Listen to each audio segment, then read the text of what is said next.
안녕하십니까, 윤소평 변호사입니다. 지난 시간까지는 그 개시결정의 효력하고 그다음에 개시결정 이후의 채권을 재정리하는 그런 절차까지에 대해서 말씀을 드렸고, 이제는 지금 말씀드리는 건 이제 개인회생 절차는 결국에는 변제를 하는 거거든요. 3년 또는 5년 동안 전체 채권자들에 대해서 그 일정한 비율로 변제를 하는 건데,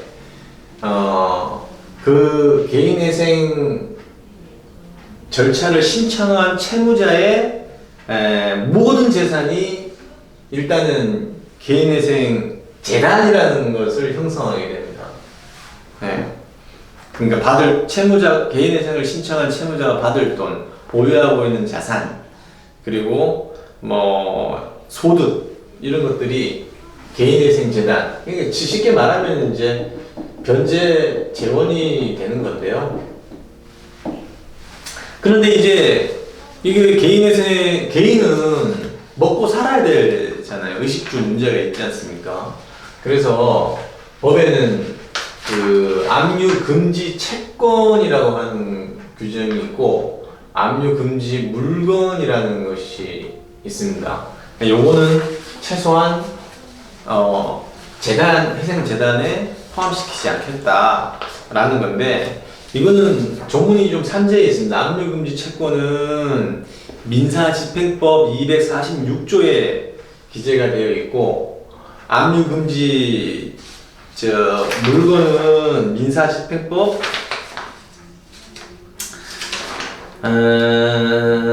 195조에 규정되어 있습니다. 그리고 또 중요한 거는 또 여러 가지 법률을 봐야 되거든요.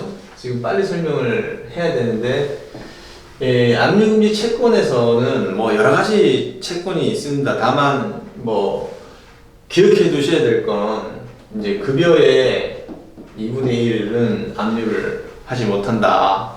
또 퇴직금의 2분의 1은 또 압류를 하지 못한다. 이런 것들이 이제 주목해서 봐야 될 거죠. 그 나머지는 이제 병사의 급여 이런 것들인데, 이게 지금 압류 금지 채권은 민사집행법 246조에만 있는 게 아니고 다른 법률에도 다 산재해 있습니다. 예를 들면 민법 974조 부양류 채권, 공무원 연금법 39조, 군인연금법 7조, 사립학교 교직원 연금법 제40조, 여러 법률에 보면 유족보상금, 유족연금, 퇴직연금 이런 것들이 있는데, 그건 전부 다 압류 금지 재산입니다. 그래서 금지 채권입니다. 재산이기도 하고 채권이기도 한데, 그래서 여러 법률에 산재가 되어 있어서 그 부분에 대해서 검토를 잘 하셔야 되고, 만약에 이제 그런 거가 모르고 압류가 된다고 그러면 압류 2나 가압류 2 이런 것들을 하셔야 됩니다. 그리고 압류 금지 채권 중에서 또 중요한 것은 우리가 국민기초생활보장법이라는 게 또 있거든요. 거기서 이제 보면 우리 은행의 예금이 있잖아요. 예금 185만 원은 또 압류를 할 수 없는 것으로 민사집행법 시행령 3조, 그 다음에 국민기초생활법 보장법에 대통령령이 정하는, 복잡한데 어쨌든 예금의 185만 원은 이제 압류가 안 된다라고 생각합니다. 지금 압류가 안 된다는 거는 갚아야 될 변제 재원에 속하지 않는다는 겁니다. 이제 그렇고, 그 다음에 또 이전에도 여러 번 설명을 드렸던 것 같은데, 이제 압류 금지 물건은 사실 그리 중요하지 않습니다. 이거 생필품이나 가전제품 이런 것들 그런 것들이고, 여기서 또 중요한 것이 압류 금지 채권이 중요한 게 이제 소액보증금이거든요. 살아야 되니까 집 의식주 문제는 해결해야 3년 분할 변제를 하든 5년 분할 변제를 하든 의식주 문제가 해결이 돼야 되지 않겠습니까? 그래서 보면 이제 서울 지역은 보증금이 1억 1천만 원 이하일 때 그 시기가 좀 예. 그래서 3,700만 원까지는 압류 금지입니다. 기타 이제 수도권은 지금 금액이 1억 원 이하일 때, 보증금이 1억 원 이하일 때 3,400만 원. 수도권은 뭐냐면 이제 뭐 저 경기도 용인, 뭐 화성 뭐 이런 데를 포함하는 거죠. 그 다음에 이제 뭐 나머지 지역은 뭐 안산 뭐 이런 데는 그 6천만 원, 보증금이 6천만 원 이하일 때 얼마입니까? 2천만 원까지 압류 금지. 기타 지역은 보증금이 이제 지방으로 갈수록 보증금 낮을 테니까 5천만 원 이하일 때 1,700만 원까지 압류 금지입니다. 그래서 요게 압류 금지. 즉 변제 재원을 사용되지 않는다라는 겁니다. 요게 압류 금지 채권 중에서 급여, 퇴직금, 예금, 각종 연금, 그리고 소액보증금 이런 것들은 좀 알아두셔야지 됩니다. 그러면 이제 그렇게 되면 이제 여기에 대해서는 어느 정도 보장이 되기 때문에 이 정도 규모로 이사를 하든지 해서 주거를 마련해야 됩니다. 그리고 이제 뭐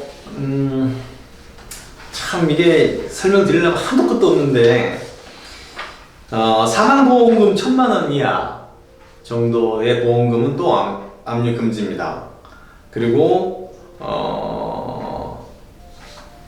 보장성 보험 그 왜 만기 환급금 같은 게 있는 경우 그게 150만 원 이하일 때는 또 압류 금지입니다.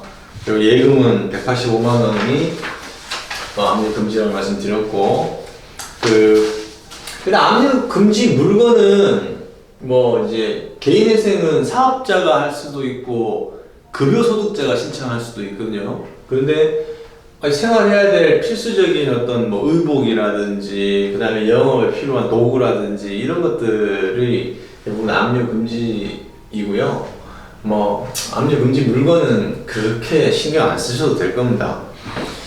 그리고 이제 압류 금지 물건 중에서는 이제 또 국민기초생활보장법 제35조 수급품이라든지 아동복지법 64조 지급금품, 한부조 가족지원법 27조 복지급여, 장애인복지법 82조에서 거기 소정의 지급품들 그런 것들 전부 다 이제 압류 금지 물건에 해당합니다.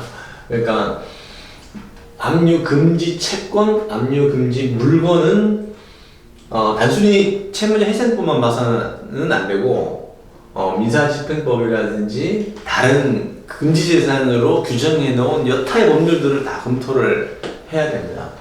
그래야지 죄송한 얘기지만 채무자 입장에서는 최대한 생계 유지를 위한 재산을 확보할 수가 있고 채권자 입장에서는 그만큼 변제 재원이 줄어들겠죠. 그렇지만 회생이라고 하는 게 본질이 살려주자는 건 다시 살게 하자는 거니까 이런 법 규정들이 있습니다.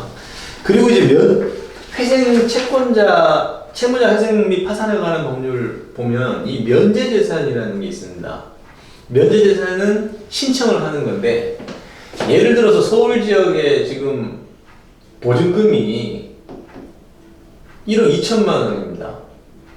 A라고 하는 채무자의 보증금이 그러면 서울 지역은 보증금이 1억 1천만 원 이하일 때 3,700만 원을 압류 금지 재산으로 해서 보전을 시켜주는데 이거 1,000만 원 초과잖아요. 1억 2천만 원이면 자 이럴 때는 좀 이 청산가치 이런 걸 좀 따져가긴 해야 되지만 그냥 단순히 이해를 돕기 위해서 말씀드리면 이런 거는 비록 1,000만 원이 초과되긴 하지만 3,700만 원을 면제재산으로 해달라라고 이제 신청을 해볼 수가 있습니다.